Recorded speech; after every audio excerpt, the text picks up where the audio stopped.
It's a Tuesday edition here on Zero Block 30, and today we have 5 rounds of the magazine. Round number 1. What the shell? What the shell? The Navy and Coast Guard teamed up to rescue over 1,100 sea turtles down in Texas who are experiencing a little bit of shell shock from the cold. Round number 2, a new rover landed on Mars, and now we can see and hear what the planet is like. It's only a matter of time until the Marine Corps makes it a training base up there. That video, eerie. Very weird. And that's also, I don't care about Mars. I don't care. Whoa. I don't care about it. Mars, get it out of my face. I don't care what's going on Mars. There's nothing going on Mars. It's just a big, dumb thing. You better hope we don't need to get up there for survival. They're going to remember that. Mars is going to remember. I'll tell you this right now. I'd rather kill myself than live on Mars. Whoa. Wow. Starting hot on a... Yeah. My goodness. I got to tell the listener, I've been feeling sick. I'm probably going to be a little ornery today. It's going to be fine. We're going to get through it, but I might say some things that I regret. Round number 4. Nope. As you were. Round number 3. Wow, that was a very smooth as you were. I haven't done that in a long time. That was good. smooth. Thank you very much. Round number 3, talk show host Greg Kelly goes after Biden's dog for looking too mangy in the White House. Greg Kelly, you better leave those fucking dogs alone. Champ is a good boy. You better take it back. Round number 4, this year marks the 75th anniversary of the Nuremberg convictions. And what better way to showcase that than saying, Auf Wiedersehen, bitch, to a Nazi found living in Tennessee. Also, I would have never guessed, Kate put this in the sheet, I would have never guessed that's how you spelled Auf Wiedersehen. No. Me neither. It looks like Auf Wiedersehen. Yeah, so the listener, if you've never seen Auf Wiedersehen spelled out, AUFWIEDERSEHEN. And phonetically, that is what, Kate? Promo code ZBT. Yeah, go ahead and spell that out phonetically, Kate. Go for it. Oh, no, we don't have the time. We don't have time. That's too many letters. Yeah, we could have done it just Auf, but not the Wiedersehen part. Like, that's just going to take too long. German, it'll get you. Round number 5, I have a special round where we're going to talk about what features make dudes hot. And all that's going to be brought to you by our good friends at 3Chi. 3Chi is providing also on my timeline late night Pangea tweets, which has been a good time. 3Chi is the industry leader in Delta 8 THC products. All products are formulated by a biochemist and made in the USA with USA Grow Hemp. It has Delta 8 as the first federally legal version of THC, and it's a more functional alternative to marijuana. It gives you an amazing buzz and a great body feel with a clear head, less anxiety and paranoia. It's available at 3chi.com. That's the number 3chi.com at retailers around the country. You must be 21 to purchase. And remember, this is not CBD. It's psychoactive. It'll give you a buzz, so do it responsibly. Don't 3Chi and drive. Don't want to do that, but we do want you to go to ZBT, use the promo code ZBT2021. You're going to receive 5% off at your checkout. Again, go to 3chi.com in the promo code ZBT2021. You're going to love that. I recommend there's a purple haze one. There's also one that's a London pound cake, which is delicious. They have one that has a strawberry. And if you like to if you don't want to do the vaping or anything like that, get the I think it's the blackberry. Maybe it's the watermelon. No, the blackberry gummies late at night. Just pop one of those bad boys in and you'll be sleeping your little baby head off. Oh, by the way, I'm watching this new show on Apple TV.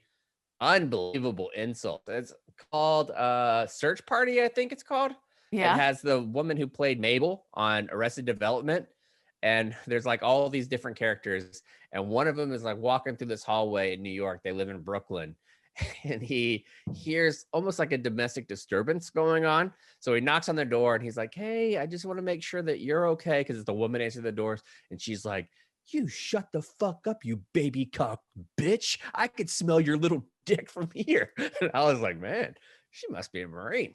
Oh, yeah. Unbelievable. Hell yeah. I love that. Baby cock bitch is a good insult. It really is. That stings a little bit. Mm-hmm. No disrespect to all those micropeens out there. You're a person. No disrespect. Despite what the rumors are, you are a person. And no disrespect to my baby. He'll have a great. Oh, I think it's okay if you're a baby to have a baby cock. Right. I don't think he's gonna have one. That's the expectation. Right. That's not his fault. Don't shame him for that, Kate.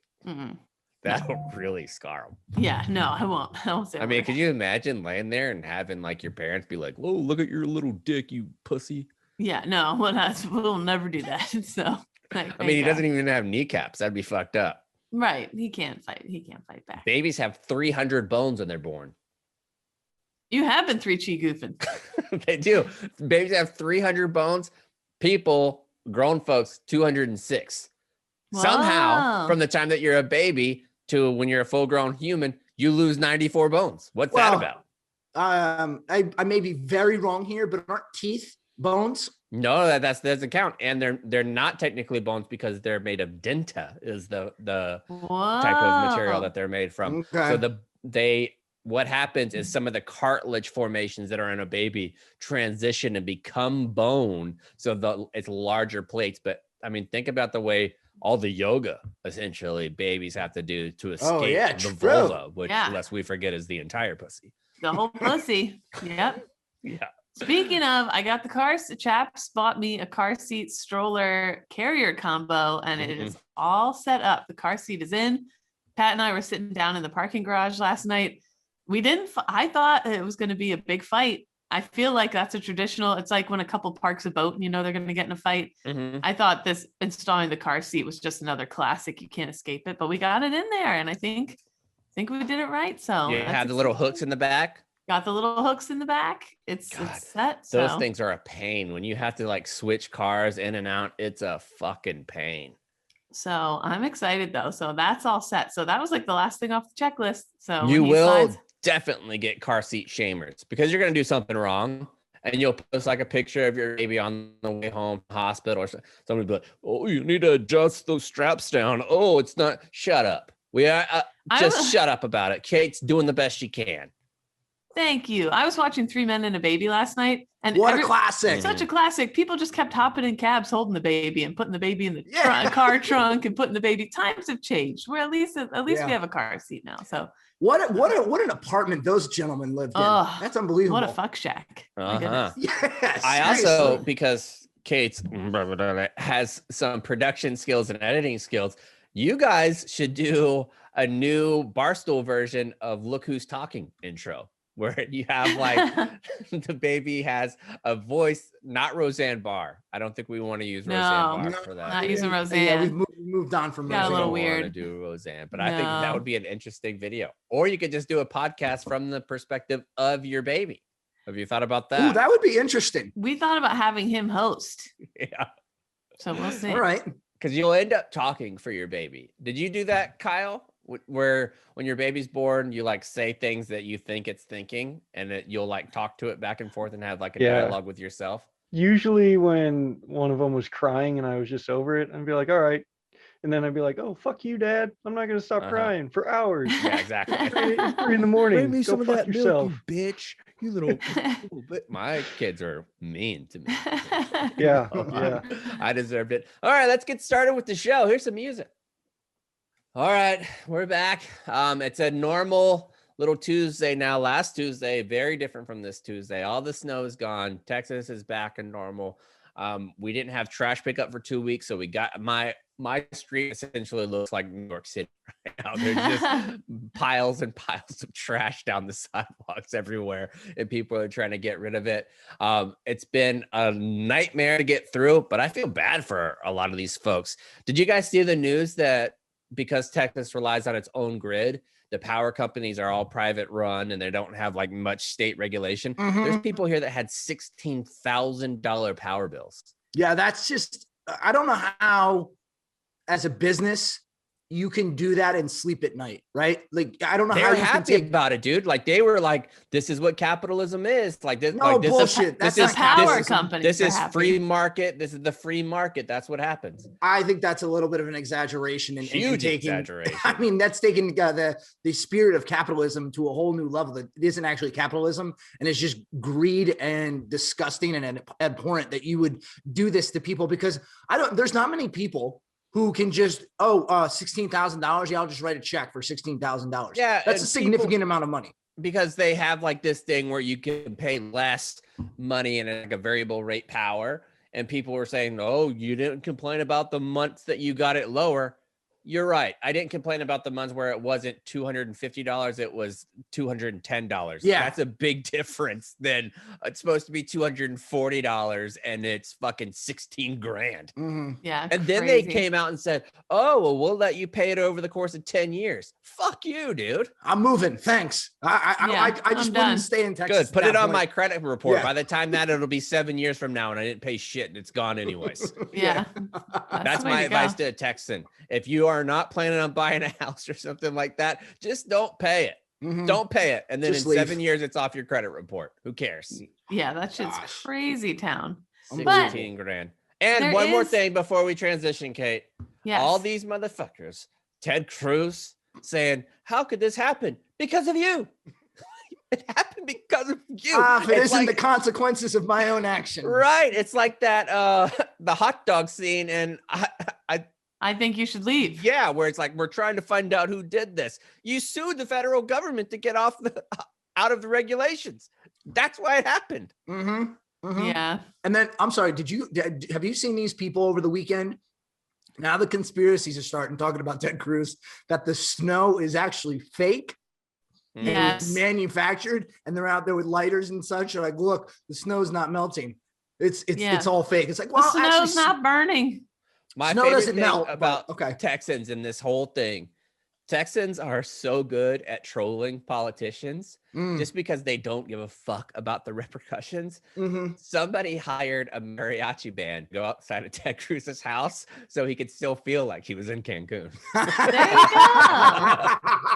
go. That's brilliant. Oh my goodness, that's so brilliant. And I there is one aspect about Ted Cruz that I feel bad for him about. He's a successful man, obviously, like he's a senator, like has been a multi-term senator now. I think that means that you're successful. He is a lawyer and a very accomplished lawyer. His wife is a managing director at Goldman Sachs, but because they want to give off this everyday vibe, they don't live in a house of somebody who is that successful and a managing director of Goldman Sachs. So it's like you have all this money and you have to act like you don't, because they are rich as shit and they're acting like they live in a normal, like upper scale neighborhood, but not like anything insane that you normally get when you're a Goldman Sachs managing director. No, certainly not. An MD is definitely not living in a, I guess we'll call it a shack. Yeah. By no means, especially, maybe it's a little bit relative. Their house is still nice as shit, though. I'm sure it is. Yeah. I'm sure it's not terrible, but I'm sure. I wonder how much, where she's based out of, because if she's not based in Texas, she's based somewhere else. It might even be that her money goes much further down in Texas. Could be. I know other people that do that same thing. All right. Well, there is good stuff coming out of Texas. There's lots of nice things coming out of there too. A lot of people helping each other out. HEB. What about HEB? I love HEB. No, that's just what's good about Texas. Oh yeah, true. I HEB. used to love HEB. And Buc-ee's is getting out of Texas too, Kate. Your beloved Buc-ee's is moving on to different states. They're opening one in Florida soon. I wouldn't be mad at a Buc-ee's. I feel like Wawa and Buc-ee's could exist as friends. They could coexist very much so. Yeah. They could be pals on the corners. But so real quick HEB story. The HEB where I lived in Harker Heights, the parking lot was on a hill. So basically every time I would park at the bottom just so that when I would come out with my groceries, I could ride the cart down the parking lot. Yeah. Just as like, oh, that's fun. Did you start forward or backwards? Forward. Oh, you got to start backwards, but then you do a spin around. Oh, yeah. All right. Rookie mistake. Yeah, that's true. My bad. But so then one day I get called into my battalion commander's office, because I would often do this right after work. So I'd be in uniform. I get called into my commander's office and he's like, hey, did I see you riding a cart in the HEB parking lot? In uniform? In uniform. I go, yeah, that was probably me, sir. He goes, yeah, don't do that again. All right. Oh, I thought he was going to tell you where. I thought he was going to tell you where a glow belt. Wear a helmet next time. Yeah, no. Oh, So I always remember that. So whenever where I did was it, your eyebrow? Yeah. All right, that's but my let's get HEB into story. what's actually happened down here in Texas, because this story, it's one of the only, even though it's bad, it's still a feel-good story. It's a feel-good story from Gina Harkins at military.com. Service members have been helping their neighbors through a crisis in Texas this week, including hundreds of reptiles who were left helplessly bobbing in cold water after unusually freezing weather crippled the state. Navy Captain Christopher Jason, he's commanding officer over at Naval Air Station Corpus Christi. He was assessing problems on base because of the storm when they noticed, like a bunch of people started noticing, like, man, all these turtles are like just kind of frozen floating. All these birds are falling People out are of saying trees. that the Gulf of Mexico is essentially the world's biggest turtle gazpacho soup. Basically, yeah. So all these frozen turtles. So they started noticing, like people like him started noticing these reptiles are cold stunned. So Coast Guard Petty Officer Second Class Russell Grizzard, great name. He noticed. He's one of 3 coastie rescue swimmers who later dove into the near freezing water to find turtles and bring them to safety. Most of the turtles could barely move or keep their heads above water and would have drowned if we didn't get to them, he said. When the turtles first turned up Tuesday, Jason, the Captain Jason we were talking about, he grabbed his kayak, just started paddling around and plucking turtles out of the water and putting them on the side of on the lakeside. He loaded a few into his kayak, paddled back to shore with Will Bellamy, a fellow Army guy, and they started loading turtles into the truck. And this comes to the photo. There are places around these bases just covered in turtles now, just turtles on sheets. What began as a small operation later turned into a massive volunteer effort as hundreds of sea turtles began appearing near the air station. Do you think they had a little like Lance Corporal Turtle wireless, like, head over to the air station, bro, with your last bit of energy? They're getting us. The only thing I kept thinking of is when Forrest keeps going back into the jungle to get people and like carrying them out. there's a little Forrest Gump turtle dragging them over to the air station. Every time I went back to look for Bubba. Hey, Forrest.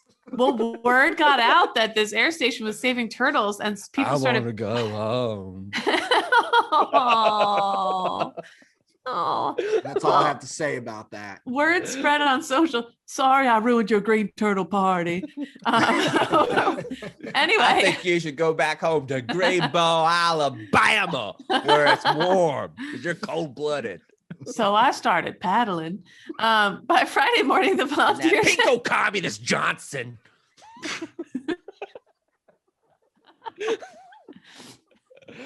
It's just a stupid war. Possum taught me to dangle.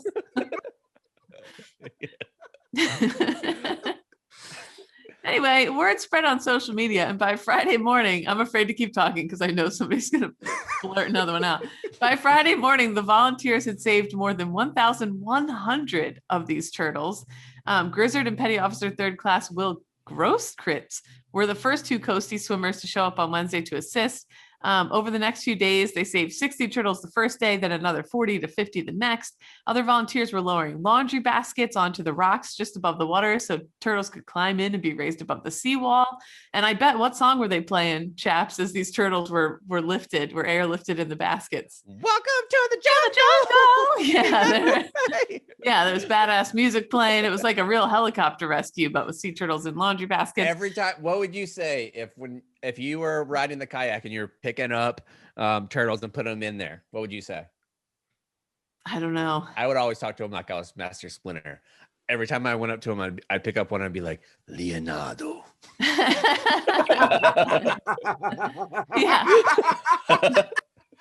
I bet there was a fair amount of that going on. I bet knowing these troops. Leonardo. Raphael. Well, Michelangelo. Go on, say the last name. Donatello. Yeah, there you go. Chaps would only rescue 4 turtles, and then he'd be like, well, I'm done. Just 4 each time. Yeah, that's it. And I'd be handing them over to a Lance Corporal, like, here's Leonardo, here's Donatello. Oh, here comes that Ninja Turtles guy again with the basket of... Michelangelo, where's your fucking orange bandana? Your wife's at home on the sewing machine crafting tiny little eye.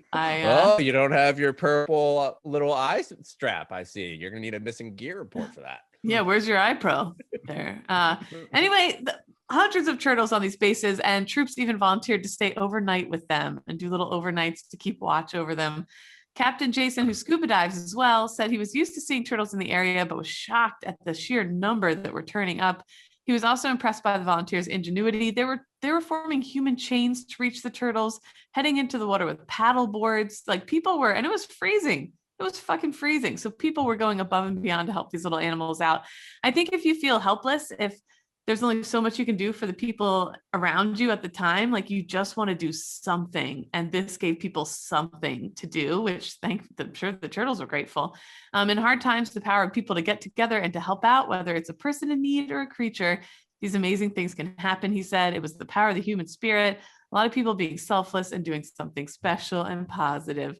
I cannot wait for these award ceremonies to happen where to all who shall see these presents greetings, know ye that, and then they go into it and describing an unparalleled conditions in Texas from this date to this date. 1,100 turtles were saved by the ingenuity, stick-to-itiveness, and like all this stuff. And they're going to make it sound like the most fancy military shit ever. In reality, it's just throwing some turtles into a kayak and sticking them under a light.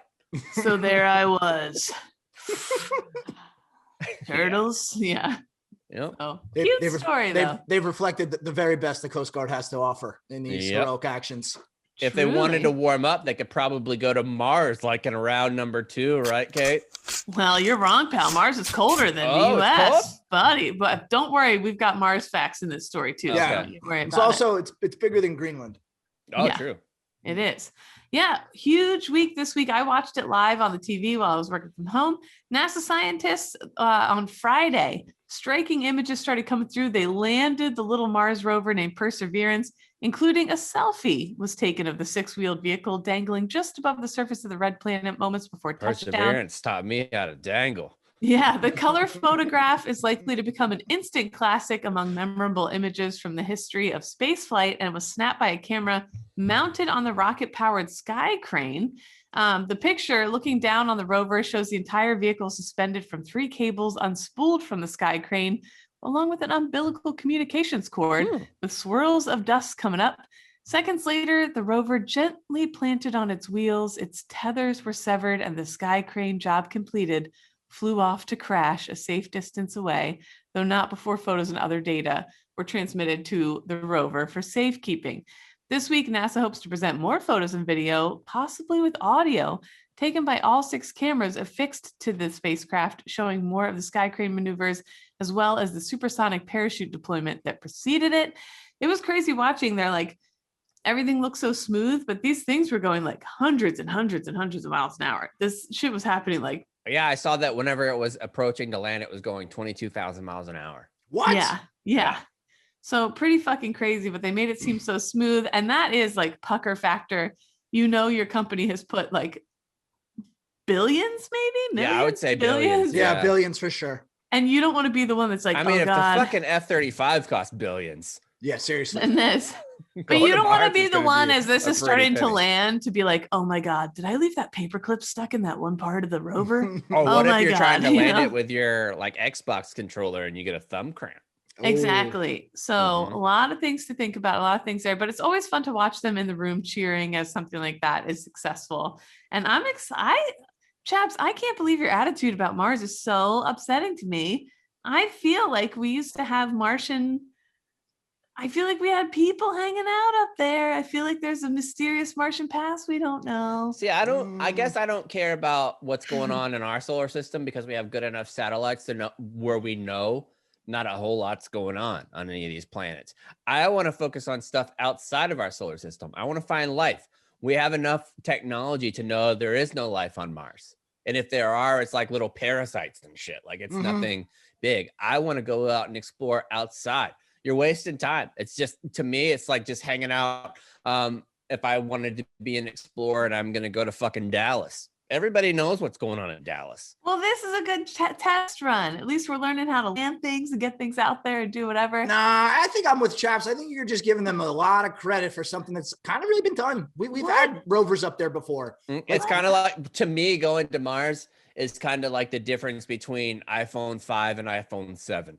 Sure, It has a little bit of battery. It might have a little bit of a camera, a couple more megapixels, but you're essentially getting the same thing. Like I've heard about Mars before, and they filmed that entire movie with Matt Damon up there on Mars already. So like, come on, potatoes. Yeah, seriously, we're filming movies on Mars, Kate. Like, who cares? What is wrong with you guys? I'm so upset by your Mars attitudes. Have a little more Mars. I mean, I'll look at the pictures, but I'm not gonna go crazy about them. Yeah, listen, I'll thumb through them like if I was at like Supercuts or something. I'll check it out. Yeah, if I'm waiting at the doctor's office, but I'm not Put them in a highlights magazine. Boom. Compare the two pictures, find the difference, and then I'll be interested. Yeah, but until then, difference. I'm not gearing up to throw these people a party. Like, well, this little Perseverance rover landed in what used to be a delta. Okay, so picture the Mississippi Delta. This landed down in the They make that up. How do they know it's a delta? They can't even prove definitively that there was ice there. Yes, they can. No, they can't. They make stuff up all the time. Like their hypothesis all of a sudden becomes fact. You can't tell me you can definitively say that there's a delta in Mars. You just landed there for the first time a couple years ago. You don't know what's going on. Anyway, Mars, some little Mars factoids for you. What planet from the sun is it? Do you know? Fourth. What are we? Third. And I only know that because the show Third Rock from the Sun. Exactly, yes. Mars has two. And who, I mean, you know what? I always loved when I would know something because I watched TV, because people always said when we were growing up, you're not going to learn anything from TV. BS. Do you know how many Jeopardy answers I am able to get because I saw it somewhere along the way on TV? So don't tell me you can't learn from TV. And on that note, fuck you, Miss Willis. You said that I would never have I wouldn't always have a calculator. You right. were wrong as shit about that. I always have a fucking calculator, you dumb bitch. Sorry. With two C's. You said you were ornery today, so we'll allow it. I apologize, Miss Willis. Mars has two tiny little baby moons. Like they're only 13 and 7 miles across. That's what we need to focus on. Give me more baby moons. Anything with baby Dale, woohoo, baby Mars moons. I like that. There's two baby Mars moons, 13 and 7 miles across, and it would be a great little Marine Corps outpost, I think. If you weigh 100 pounds on Earth, you only weigh 38 pounds on Mars. So fat bodies rejoice. Kyle put there in the sheet. Atmosphere, 98% carbon dioxide. Navy chiefs are trying to get PCS to fucking Mars. So I was just going to say, imagine if that was the new weight loss program in the military, you just get shipped to Mars. Yeah, like, oh, well, actually, I make weight on Mars. So if you think about it, that's going to be the Space Forces. They're going to use Mars weight. Yeah, totally Mars weight. Our cold weather and happy boots would be, our gear would be top quality up there. Kate and I, we found some of those in Seattle. We certainly did. The average Earth temperature, of the Earth is 57 degrees Fahrenheit. The average temperature of Mars is negative 81 Fahrenheit. Ooh. So it is much colder there. On a nice day, the hottest it ever gets there is 86 degrees Fahrenheit. We reach 136 degrees Fahrenheit. Our coldest ever recorded, negative 126 Fahrenheit. Ooh. Mars, negative 284 Fahrenheit. So it's much colder. That's a guess too. They don't have thermometers. It's a guess. Damn it. Why are you so skeptical and mean to Mars? I don't I mean, when's the last time? Every time, like mid-September, when football first kicks off, especially in like Jacksonville or Miami, they'll have that little sideline temperature thing. When have you ever seen that in Mars? They don't know how hot or cold it is. They're using lasers. I can see Kyle dying inside as we slowly but surely. They're using lasers, man. It's all just lasers. You don't even know. Really? I mean, they just got to the point where I can shoot one of those little laser guns at my big green egg to show how hot it is. You're telling me that they can do that all the way to fucking Pluto? Come on. I don't buy that for a second. Kyle's shaking his head yes. Listen, Chaps. I mean, it's difficult to lead a weapon at 500 yards. Like if you're going to lead somebody. Imagine the lead you have to do to get a laser beam to fucking Pluto. Right, because we're moving, Pluto's moving, it's all moving. Even at the speed of light, you gotta think that takes 7 years to get there. I feel like I need you to tell me you're not the Godfather. Like, you know that scene in The Office where Michael's acting like, I need you to tell me you're just fucking with me because I can't look at you the same right now. This is heartbreaking. How many light years away is Pluto? All right, while you're doing that, you guys guess how far? 12 light years. 0.7. Oh, it's definitely not 7 years. I was wrong. Pluto is located around 263 light minutes away from us. It wouldn't take a year to reach it. This is the average distance between Pluto to us, and even at its further distance from us, it wouldn't take near a light year away. Wow. So I was way off. All right. But like 1 year, that's still, I mean, you turn on the lights and it takes a year to light up that room. You would never find what you need in your pantry. Never. No. I mean, imagine all the dinners that would be ruined.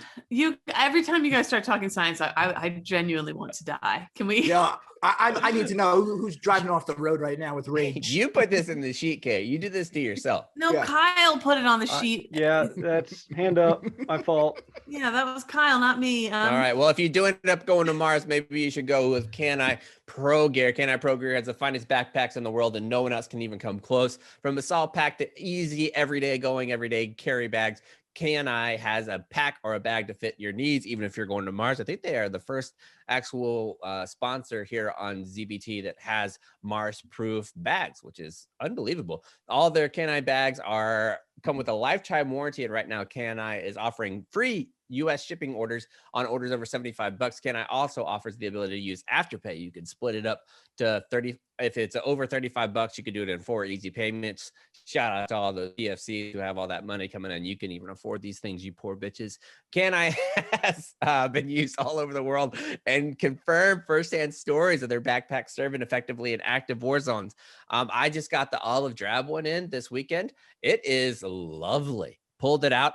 I am going to be using that to carry all my stuff. Also, I've been getting rid of everything in my office, like going through, having that where you need to get rid of stuff and like do a big clean out is so freeing. I'm just fucking tossing stuff left and right. And if it's important, I'm throwing it in my Can-I bag. You could do the same thing if you go to caniprogear.com. It's spelled CANNAE progear.com. Use the promo code ZBT15 for 15% off and free shipping. Unbelievable deal. Make sure you go check that out. Let's move on to round number 3. This one comes to us from Newsmax, and I can promise the listener we won't have very many stories that come to us from Newsmax. Those crazy bitches that are like ONN or whatever the hell that other network is. Well, this dude, Greg Kelly, he's one of the hosts on there. I have to say, he's pretty entertaining. Like, the crazier I think the news stories and like how wildly outside the box you are, left or right, you gotta be entertaining. Oh, like it's Alex entertaining. Jones, Entertaining. Yeah. crazy as fuck.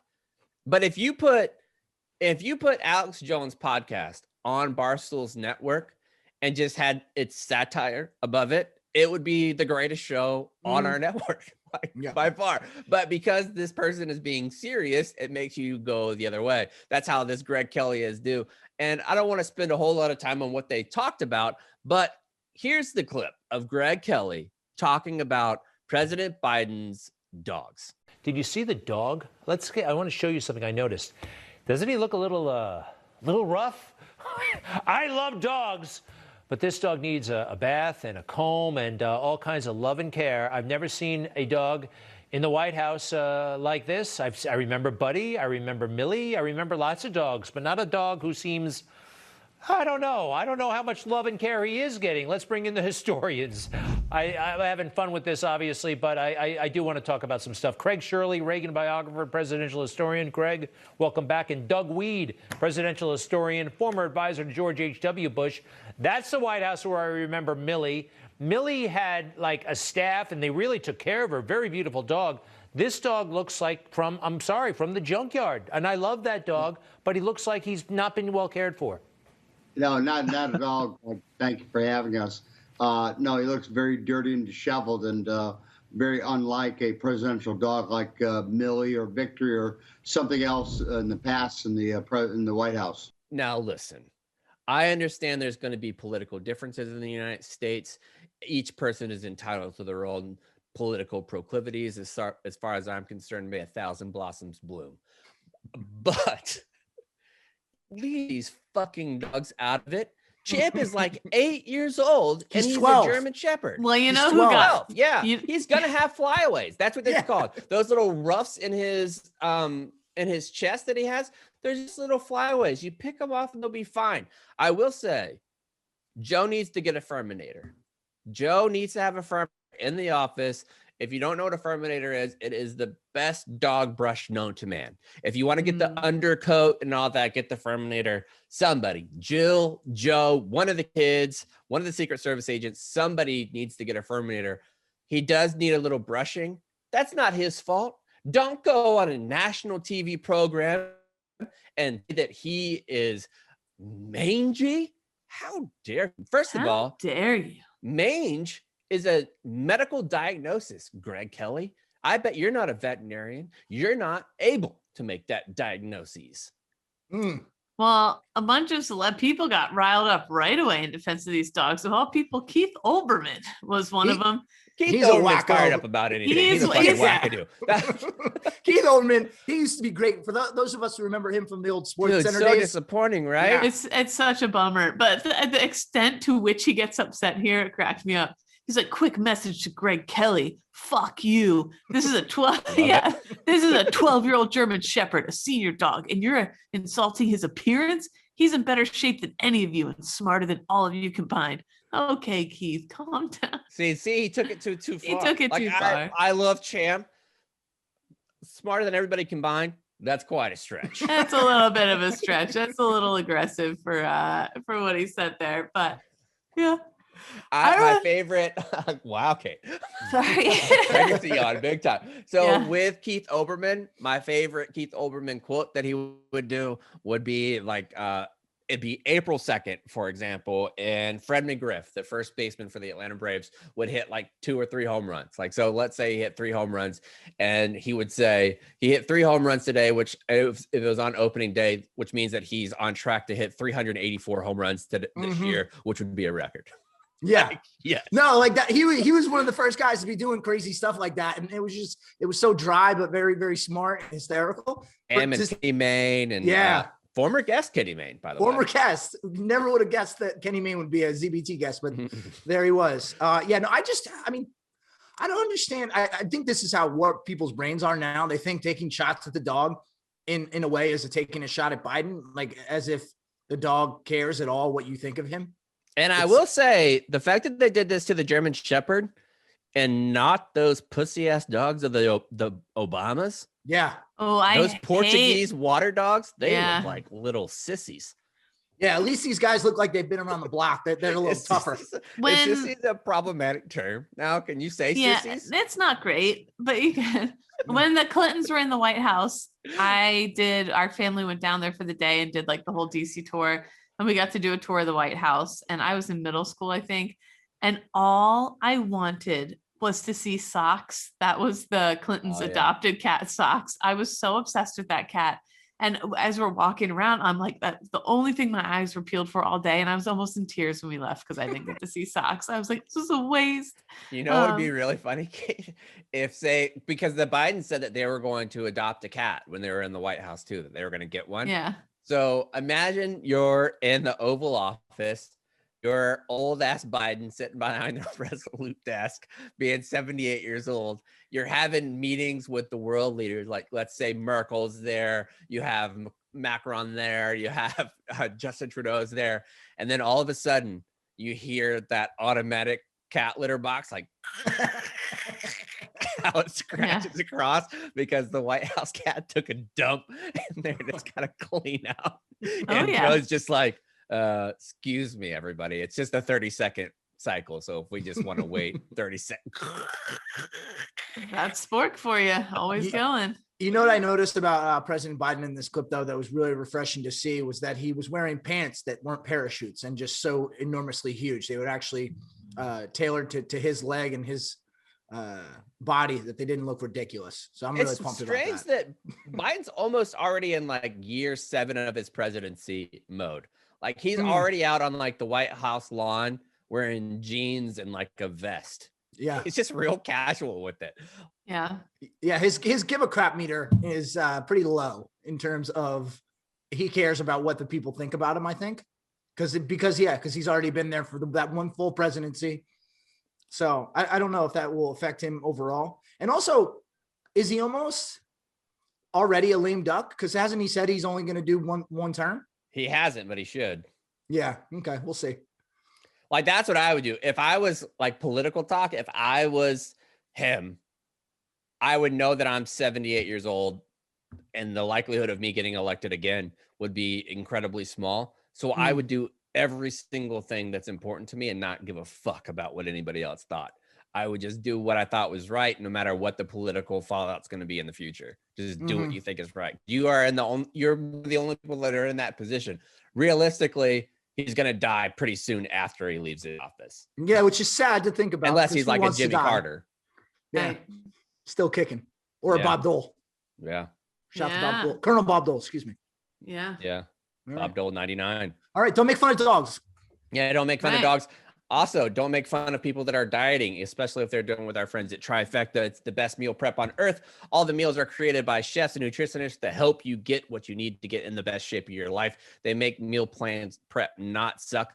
That's honest to God true. Like, I got a big delivery of it, and having that over quarantine season was amazing. Even though you're supposed to use like a microwave or anything like that, I dumped it out of there, put it in a pan. I had a gas stove and heated it up, and everything tasted great. I had some nice meals, even during the height of cold, which having when it's 45 degrees in your house and being able to dump a little thing of rice and black beans and shrimp and having like a hot meal makes being cold so much. There's no better time to have a hot meal than when you're super cold or you've been cold all day. And this makes it super easy to do that. It saves time. If you're working all the time, if you're in the barracks and you're tired of going to the chow hall and all that kind of stuff, make sure you check this out, because right now you can get 40% off your meal prep with the promo code ZERO. Go to trifectanutrition.com/0 for this exclusive offer. It's a great thing to do to have nice meals. And if you're struggling with portion size, if you're a big fatty and you are struggling with portion size, go to Trifecta Nutrition. You can get those. They're going to give you the portion size that you need, so you don't shove food down your gullet so you end up with a big old gut and fail your PT test. I've been using the air fryer Cons got me for Christmas to make them 10 minutes. They're perfect in 10 minutes in the air fryer. It's amazing. Yeah. And it would probably taste better than microwave, because anytime you can use an air fryer, it's always great. It's been fantastic. So no complaints there, I got to say. And it makes me feel like I'm doing something good for the baby. I'm like, look at me. I put the chocolate bar down and now I'm eating this. Yeah, so it's good food. Good stuff. All right, let's talk about Nazis in round number 4. What do we got, Kate? Sure. For David Rosa from Task and Purpose. Folks, there's one less Nazi in the United States after Immigration and Customs Enforcement, aka ICE, deported a 95-year-old former concentration camp guard living in Tennessee, gave him the Auf Wiedersehen to Germany on Friday. See, I think ICE is one of the most like contentious government agencies that there are. Like, certain people like them, certain people hate them. I think no matter what, you're booting Nazis out of the United States. In that moment, cool everybody's like, good job, ICE, way to go. Yeah, we're behind you on that. Yeah. Yes. Friedrich Karl Berger, a German citizen, once served in the concentration camp network at I'm going to pronounce this wrong, Neuengamme. Is how I'm going to say it. Neuengamme in North Germany, where more than 50,000 prisoners were killed. Berger's remover demonstrates the Department of Justice and law enforcement partners' commitment to ensuring the U.S. is not a safe haven for those who have participated in Nazi crimes against humanity, said Acting Attorney General Monty Wilkinson. Basically, and he goes on to say, it's the 75th anniversary of the Nuremberg convictions. This case shows that the passage of even many decades will not deter the department from pursuing justice on behalf of the victims of Nazi crimes. So basically they're saying, I don't care how old you are. I don't care if it's been 74, 75 years. We're still looking for you and we're still coming for you. You know what that's called? What? That's called the Lieutenant Aldo Rain Doctrine. Like, that's what he believed in, where he would carve a swastika into somebody's head. And normally I would be against that type of thing. The Nazis deserved it. Like, they did. They if really you were did. a Nazi, if you wore the uniform, and even though there is a certain element of, I think if you were a Nazi, that's where you were born. Like, if you're in their army, like, you might not even know what the fuck you were doing at the time. Like, you're just part of like whatever you are. You still deserve that swastika carved into your head, no matter what. I just watched that the other night, by the way. What a fantastic fucking movie. Anyways, Christoph Waltz might be the best actor in the world. So good. But Berger was investigated and prosecuted by human rights crimes experts from the Department of Justice and ICE during a 2-day trial in February 2020. There, he admitted to guarding prisoners to prevent them from escaping during their dawn to dusk workday, on their way to work sites and on their way back to their camp in the evening. Among the prisoners at Nuremberg were Jewish people, Poles, Russians, Danes, Dutch, Latvians, French, Italians, and political opponents of the Nazis. Specifically, Berger worked at a subcamp near Meppen, where prisoners were held during the winter of 1945 in atrocious conditions, were exploited for outdoor forced labor, often to the point of exhaustion and death. So really, really not a great guy. The Nazis abandoned Meppen as British and Canadian forces advanced on the area towards March of 1945, but Berger helped guard prisoners during their forcible evacuation to the main camp, a nearly 2-week trip, which killed about 70 prisoners. So he was part of that too. The former guard also admitted he never requested a transfer and never tried to get out of doing that horrible duty. And he continues to receive a pension from Germany based on his employment in Germany, including his wartime service. The Justice Department has won 109 cases against Nazis since it launched its program to find them in 1979. And they've been found all over the place. There was a great, the diaspora of Nazis, especially South America, but Ethiopia, Liberia, Cuba. Chile, like they're all over the place. They went to Chile a shit ton after. I think that like having stuff like this is good. Like you can never get away from it. Like I think that this is something that you have to do. I actually watched a show last night. It was on 60 Minutes, and then 60 Minutes went into overtime, and I tuned in because I was just enthralled with it, because a lot of the things that happened in Nazi Germany are happening in other places around the globe now. Like in China. They're having they're doing genocide in China right now. Also in Syria, like where there was a guy who is a prosecutor who has spent his entire adult life prosecuting war crimes, prosecuting people in Nuremberg, and then going on to do like at The Hague as well. And he was saying he has prosecuted multiple Nazis in this way. It's kind of like this guy is going to be prosecuted. But he said that he could make the case that what Syria is doing, that he would have an easier time convicting Syria of war crimes than he even did Nazis. Yeah, it's funny you mentioned that, Chaps. I got a text from a buddy of mine who's also a veteran last night, and he watched the same 60 Minutes, and he's predicting that NATO is going to go to war with Syria within 6 months because of what's going on there right now. So don't be surprised if you see that. But also, I just want to echo one point that you made. Also, the fact that this gentleman is 95 years old, he probably thought, okay, I'm good now. It's been long enough that they probably aren't looking for me. But the fact that we were looking for him and we said, I don't care how old you are. We don't care how long ago it was. We're still going to prosecute you. It's fantastic. I love it. And it's in part, German prosecutors are also on the hunt. They're the ones who have intensified their hunt for the last remaining Nazis before they die of old age. Nazi hunters estimated that a dozen could still be alive, but that's how few. Not a lot left, but they're still looking for them, still looking to bring them back. But I think what you said about Germany is really interesting too. One of my good friends here, she's from Germany, and she was telling us about the differences of how the American system of looking at your horrific past is versus Germany. She said in Germany, they pull no punches at all about Nazis, like, and what they did and how evil it was, because they're so scared of it happening again. And like they said, still, even though it's been 75 years, people think Germany, most people outside, their first inclination is to think of what the Nazis did, and they don't want to go back down that road. They constantly talk about it at school. They show the pictures of what happened, and they don't like wash it at all. And she said that comparatively to the American school system, where you start calling it the war of Southern aggression or Northern aggression and shit like that, where you really try to change it. It was the times, Chaps. Slavery was just the time. Like they wouldn't do that in Germany. They'd be like, this is fucking awful. They don't do it the same way. They like go after it and say, this is never going to happen again, which I think is the correct approach. I mean, I had never, until I was in college, I had never heard that we had internment camps in the United States. Never. It's just not something that was talked about, that we put people on trains and put them in war camps, like, and would go across the West and they were in hot areas. I never heard about that. Yeah. Well, I mean, it's a dark time in our history that I think people aren't reticent to discuss because of how horrible that makes. Oh, it's certainly not comfortable, but I think that you have to talk about it. Like you have to say, this is where we were at. We have to move forward and know what we did, like the atrocities of what we did. Like imagine being somebody who was an Asian American that was living in the 1940s in the United States. Brutal, like absolutely brutal. Yeah.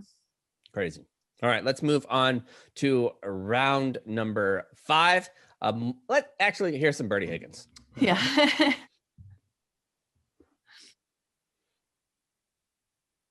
All right, so round number 5, I saw this story floating around the old Reddit machine, and I thought it was great because there is certain aspects of men now that I think is different. I was actually talking to Feidelberg about it yesterday, where how uncomfortable is it to say Mussolini was hot as, or Stalin was hot as fuck?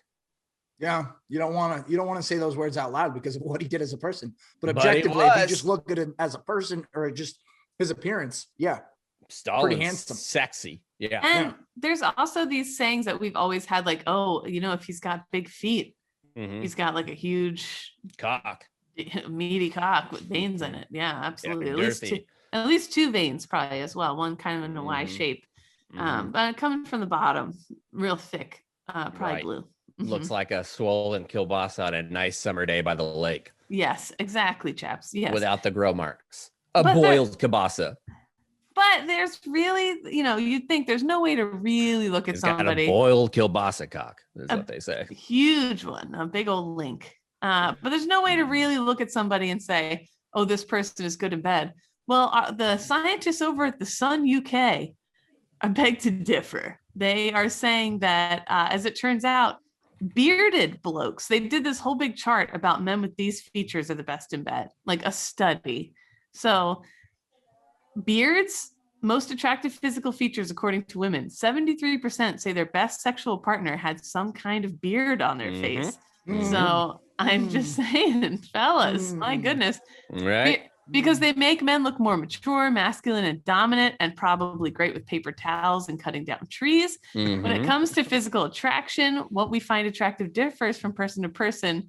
But also brown eyes, guys. That was another one that people say is the jackpot. Do any of you all have beards? Do any of you have brown eyes as well? No, I have green eyes. I have blue eyes. Oh, gross. Anyways, they asked almost 5,000 women to list the physical attributes of men that they've had sex with and what was like the best sex, who had what attributes. Piercings. I could not disagree more. Actually, no, wait a minute. Wait. Hold on. I'm thinking about it for a second here. Piercings make up a third most common feature among women of what makes a man good in bed. Being classy don't make you good in bed. I gotta tell you. That's fair. You roll in the hay with a Delco Union electrician who maybe has a gauge earring. You're gonna have Prince Albert. You're gonna have a good time, ladies. You're not gonna. It's not a keeper. No offense. What about Stairway to Heaven? Maybe a keeper for some, but maybe for some. What's that ladder called? Jacob's ladder? Yes. Yeah. Uh-huh. Isn't that what it's called when it's like pierced all the way up? Yeah. That's, uh-huh. Okay. No I'm just saying, it's not, you know, you're not like, I want to take this guy home to my mom. Like a fucking water hose that has all kinds of holes in it, just going all over the place, like a mister. A lot of spray, like a golf course, an early morning dew. Meanwhile, and I want to just mention, we don't have to spend a whole lot of time on it. I feel like last night I made a really good point that I'm surprised that during blowjobs pee doesn't come out, because it feels like the penis could just be a fleshy straw. Let me just say, your texts after 9 p.m. on the East Coast have continuously gotten weirder and weirder. Yeah. Yeah. Fine. Well, also broad shoulders, tattoos. They say these are signs of men who are like more masculine and might have more testosterone and better sex drive. I mean, it's just honest to God describing me.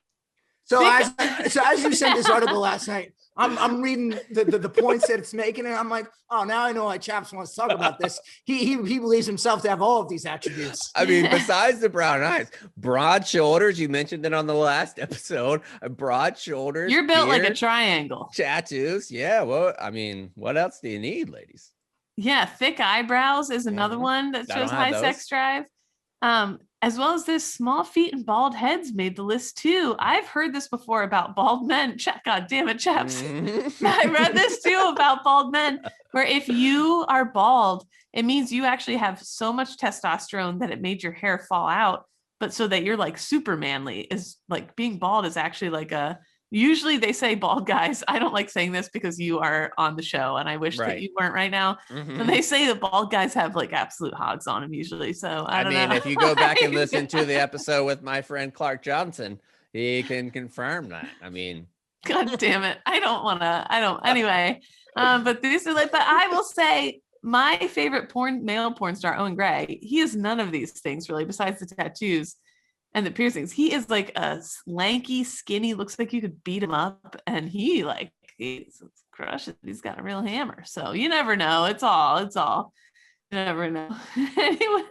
So these studies in the bottom what MOS would be the best lay to get with. We'll start with Yukons. What do you think? 13 Bravo, artilleryman.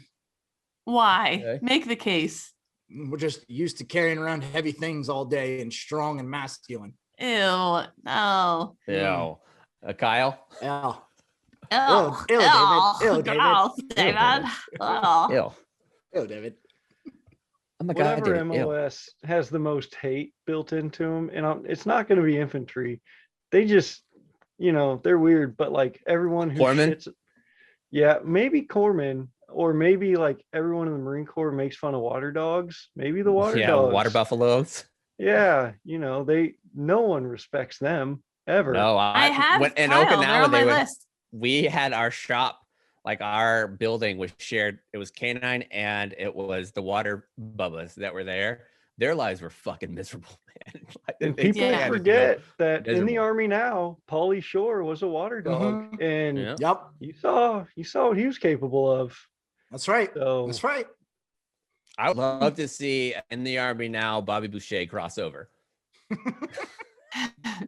I see what you're doing there. That would work. Yeah, that would work. A little water boy action. He just tackles all the Taliban in the 25th year of the Afghan War. Nice. Yeah, I have drone footage of that dude going up a mountain. I'll start writing it tomorrow. I feel like that's perfect, actually. I bet you infantrymen are actually probably the worst. I'm just going to say it to all you infantrymen and women listening right now. Sorry. You got bad cocks. Wow. Okay. Wow. Well, you're probably too tired. You're probably like, not tonight. Oh, God. I would say whoever docks that hose on the one plane into the other plane. Aerial refuelers. Okay, here's the scenario. Right. Remember when you were a kid and they in the gym class gave you those, like, they weren't quite skateboards, but it was like a square on four wheels. Yes. Oh yeah, I was so good at that game. So you're not you guys. Fingers absolutely annihilated. Not you guys. Yeah. But I say I'm with an aerial refueler, and he gets home from work, and I'm laying on one of those I got a pair of fake wings on, and I scoop myself across the living room floor. I'm rolling across, and I'm like, you better get the refueling hose out. Like what the fuck? This is fucked up. This took a turn that I didn't want it to take. Okay. Yeah. I mean, we're gonna use elementary school examples. Okay, well, we went to the Air Force Academy. They had them too. Yeah, you should have went with that instead of kindergarten. You're gonna be a mother, for Christ's sake. Yeah, really, Catherine. You'll be somebody's mother. Okay, well, there's a thought. Clean it up. I thought mine was. I said canine just because we do it doggy style. Right. Oh, no. Oh, Dad. let's move on to a little bit of save rounds and alibis. Kate, we'll start with you while your face is red. Yeah, no, I'm good. I got nothing. All right, Kyle. When we were talking about the round about the Nazi, it made me think of a book. It's called D-Day Through German Eyes, and it's this guy wrote it after the war. He was a German journalist before and during and after, and he interviewed a bunch of the people on the Atlantic Wall while they were preparing for the invasion and all that, and then he caught up with the ones that had survived and interviewed them again to see what everything was like now. And it was really interesting to hear. A lot of those guys on the Atlantic Wall weren't German. They were kind of press ganged into service, and just to hear their experiences, because we don't hear that at all from their perspective, which, why would we? But it was interesting. One guy said he had never seen hate like that in someone's eyes as a British soldier climbed into their pillbox. And then as soon as he surrendered, he said it just melted away.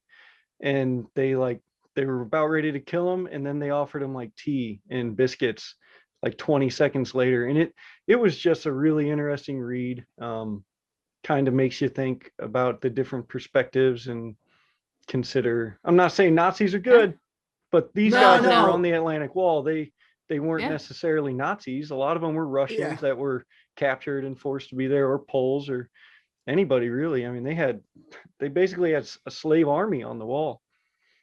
Yeah, that reminds me of the one gentleman in Band of Brothers who said, I forget who it was, I'm sorry, but he said, I couldn't help but wonder if times were different and I'd met this gentleman that I'm fighting against, if we wouldn't have been good friends, if he liked to fish and to hunt and I like to fish and to hunt, and we could have been real good pals, but because we're on different sides and we're just following orders, we're trying to kill one another. So I said that a million times about like, if we got invaded like we did Iraq, you better believe I'd be planting IEDs. Oh yeah. Yeah, absolutely. It would. All right, I gotta go because I have a psychology appointment, so I'll give mine. I don't have any. Here's the sound of the retreat after Cons give his. I'll talk to you guys later. Yeah, I hate that I have to say this, but I know we didn't actually film a movie on Mars. I feel like some people probably thought I was being serious, but I know we didn't actually film a movie on Mars. I don't believe you. I think I'll cut this so that you get all the nasty DMs. Yeah, Please, whatever. And then lastly, it's it's with Barstool, it's always, I think, still cool when certain things happen and certain people come by. And the video on Sunday of Troy Aikman, who I really idolized growing up as a quarterback, and I wore 8 because Troy Aikman wore 8, and I wasn't a Cowboys fan per se, just really like Troy Aikman. To see him say he wants to meet Dave, and he really respects everything that Dave and Barstool is doing, and Dave has giant balls. Like, I just thought that was pretty cool to see. So yeah, Troy Aikman, if you're around, I'm happy to have a catch with you. So that's all I got. Sound that retreat.